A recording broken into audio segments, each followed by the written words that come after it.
Oke, bismillahirrahmanirrahim. Assalamualaikum warahmatullahi wabarakatuh. Alhamdulillah anak-anak semua, kelas 8.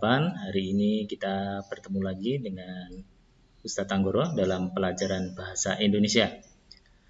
Nah, hari ini kita bersama akan mempelajari materi tentang teks eksposisi ya. Teks eksposisi kita hari ini akan mempelajari tentang strukturnya, yaitu struktur teks eksposisi. Nah, kalau sebelumnya kita mempelajari tentang pengertian, definisi, ciri-ciri ya, maka pada hari ini kita akan mempelajari tentang struktur teks eksposisi. Nah, struktur teks eksposisi ini ada 3 ya. Oke, sebelum membahas tentang 3 itu, perlu kalian ketahui bahwa struktur itu adalah cara penulisan atau urutan penulisan ya, urutan penulisan sebuah teks dari awal sampai akhir. Tuh. Jadi ada beberapa bagian awal ya, kemudian bagian berikutnya sampai pada akhir. Ya, strukturnya yang pertama yang disebut dengan tesis. Apa itu tesis? Tesis itu adalah pengenalan isu atau masalah atau pandangan umum penulis mengenai suatu topik.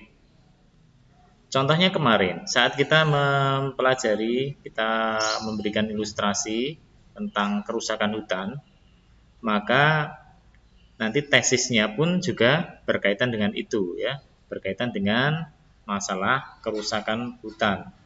Ya, mengenalkan isu tentang kerusakan hutan yang terjadi di Indonesia. Jadi pandangan umum penulis mengenai suatu topik.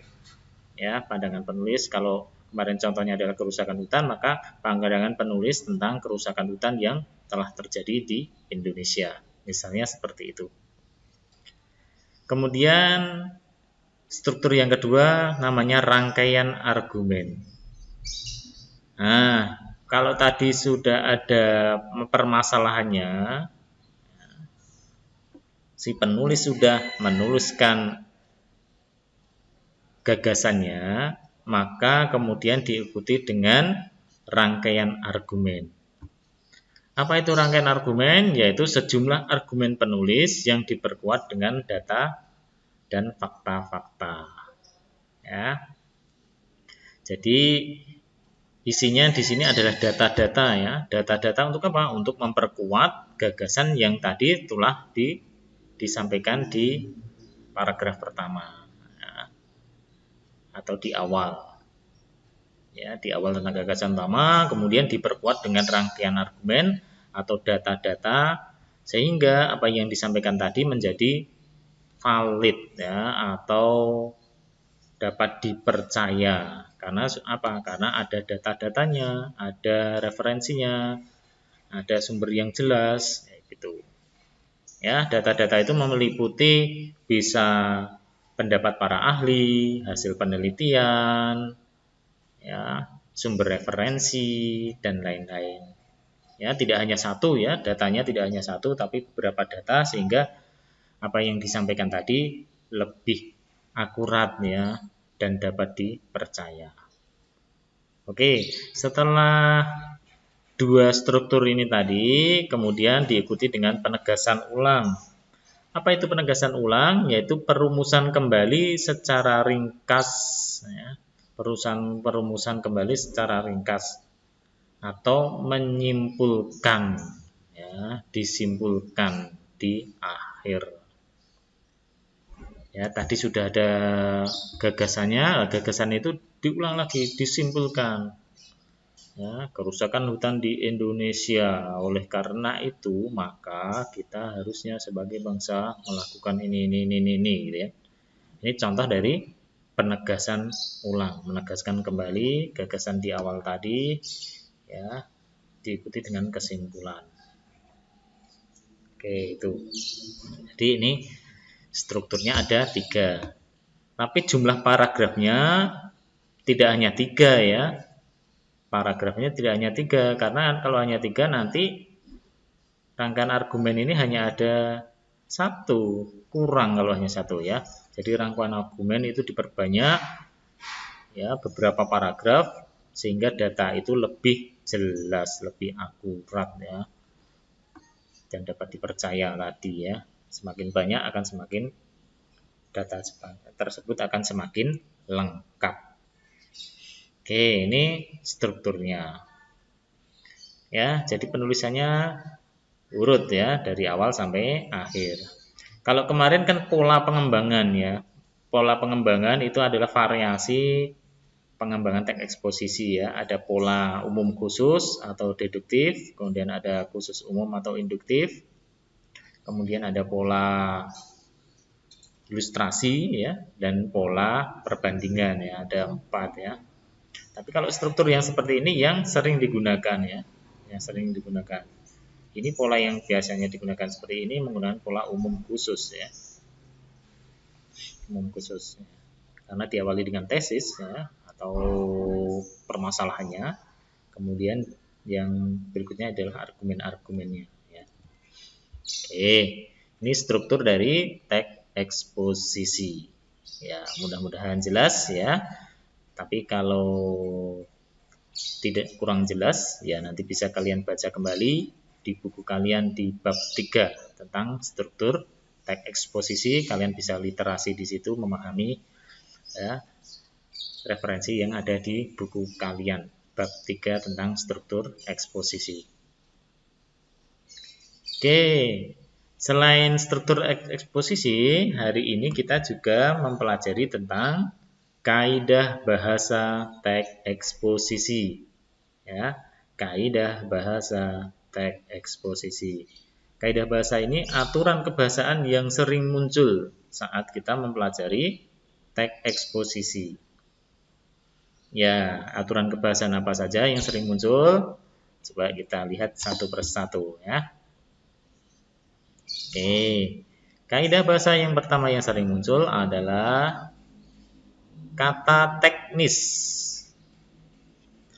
Apa itu kata teknis? Yaitu istilah yang berkaitan dengan topik, ya, berkenaan dengan topik tertentu. Itu yang dimaksud dengan kata teknis. Ya, istilah-istilah yang muncul saat kita bahas sesuatu, hal tertentu, ya. Misalnya kalau kemarin kita bahas tentang kerusakan hutan, maka kata teknis yang muncul adalah yang berkaitan dengan hutan. Misalnya ada kata reboisasi, nah, ada kata illegal logging, ada kata hutan homogen, hutan heterogen, ada kayu jati, kayu cendana, misalnya seperti itu. Berarti itu kan berkaitan dengan topik tertentu. Nah, istilah-istilah itu nanti akan muncul saat membahas topik tertentu. Itu kalau contoh tentang hutan ya. Kalau kalian bahas tentang pendidikan, maka kata-kata teknis tentang pendidikan yang muncul. Kalau membahas tentang ekonomi, maka kata teknis perekonomian yang muncul seperti itu. Oke. Yang kedua, menggunakan konjungsi kausalitas. Ya, kalian masih ingat konjungsi itu adalah kata hubung ya. Kata hubung menghubungkan kalimat satu dengan kalimat yang lain atau frase satu dengan frase yang lain. Klausa satu dengan klausa yang lain. Ya, ini kausalitas. Ya, kausalitas itu hubungannya sebab akibat. Jadi kata hubung sebab akibat. Ya, kata apa yang muncul? Ya, bisa menggunakan kata karena, ya kan? Karena itu berarti sebab ya. Sehingga, kalau sehingga berarti hubungannya akibat ya. Nah, itu namanya konjungsi kausalitas ya, sebab akibat. Bisa pakai karena, bisa pakai sehingga, bisa menggunakan kata sebab, akibatnya, ya. Nah, itu menyatakan konjungsi kausalitas atau menggunakan kata hubung sebab akibat. Ya, ini sering muncul di dalam teks eksposisi. Kemudian yang ketiga, kata kerja mental. Apa itu kata kerja mental? Nah, ini sudah kalian pelajari di bab 1 tentang berita. Ya, bab 1 tentang berita, kalian juga sudah mempelajari ini. Ya, kata kerja mental adalah kata kerja yang berkaitan dengan hasil pemikiran. Jadi yang bekerja itu pikirannya, pikirannya, bukan aktivitas fisik ya. Bukan aktivitas fisik, misalnya memukul, menulis, berlari, membaca, itu kan aktivitas fisik ya. Fisik ya. Tapi kalau kata kerja mental, maka aktivitasnya adalah aktivitas pikirannya ya. Maka menggunakan kata merasa, menduga, menggunakan kata resah, gelisah, sedih, nah, itu kan juga perasaan, pikiran ya. Itu namanya kata kerja mental. Ya, ini sudah kalian pelajari di bab 1 dulu, sehingga kalian insya Allah ya paham dengan materi ini ya. Yang berikutnya, yang keempat adalah kata perujukan. Kalau kata perujukan berarti merujuk pada sesuatu. Merujuk, mengacu pada suatu data. Menggunakan kata rujukan. Ingat, teks eksposisi itu ada argumen ya atau data-data pendukungnya. Nah, untuk saat menyampaikan data-data pendukung itu menggunakan kata-kata rujukan. Misalnya menggunakan kata menurut. Ya. Menurut para ahli menyatakan bahwa itu. Jadi menggunakan kata menurut. Berdasarkan hasil penelitian bahwa, nah, misalnya menggunakan kata berdasarkan hasil penelitian itu juga rujukan. Ya, jadi itu menyatakan rujukan terhadap suatu data. Oke, itu yang keempat. Berikutnya yang kelima, menggunakan kata persuasif. Ya, menggunakan kata persuasif. Nah, ternyata kata persuasif ini tidak hanya dipakai saat kita mempelajari iklan, slogan, dan poster ya kemarin. Tapi juga di bab 3 ternyata muncul ya. Bahwa teks posisi ternyata juga memiliki kaidah bahasa kata persuasif. Ya, walaupun ya teks eksposisi ini kata persuasifnya tidak secara langsung ya. Kalau iklan atau slogan itu menggunakan persuasif secara langsung ya, mengajaknya itu langsung. Ayo, mari, gitu kan. Ya, ayo jaga lingkungan, mari kita belajar, gitu kan. Itu kan secara langsung ya. Tapi kalau teks eksposisi bisa jadi ajakannya tidak secara langsung ya. Tapi sifatnya di sini adalah menggugah ya, menggugah seseorang ya, supaya tersadar terhadap suatu hal. Ya. Sifatnya itu menggugah seseorang ya, supaya orang lain sadar terhadap sesuatu. Sehingga orang tersebut kemudian melakukan sesuatu sesuai dengan apa yang ditulis. Contohnya tentang kerusakan hutan. Ya, maka mengajaknya kan kemudian ya, mengajak atau membujuknya apa? Ya, mengajak membujuk untuk hal-hal yang baik ya, berkaitan dengan hutan ya. Ya, maka orang kemudian kalau disampaikan tentang kerusakan hutan, maka masyarakat kemudian akan sadar atau orang yang membaca teks tersebut akan sadar bahwa telah terjadi kerusakan hutan, kemudian dia melakukan sesuatu. Oh, maka saya harus melakukan ini. Oh, saya akan menanam kembali pohon-pohon. Ya, saya akan menghijaukan lingkungan di sekitar saya, misalnya kayak gitu. Ya, jadi ajakannya itu tidak secara langsung, tapi menyadarkan orang, ya, menggugah seorang untuk melakukan sesuatu. Nah, ini kaidah bahasa teks eksposisi ya, ada 5. Nah, 5 kaidah bahasa ini yang sering muncul, ya. Tapi tidak menutup kemungkinan kaidah bahasa yang lain ada ya. Hanya saja yang sering muncul adalah 5 kaidah bahasa ini. Ya, oke, saya kira sudah paham ya tentang kaidah bahasa teks eksposisi.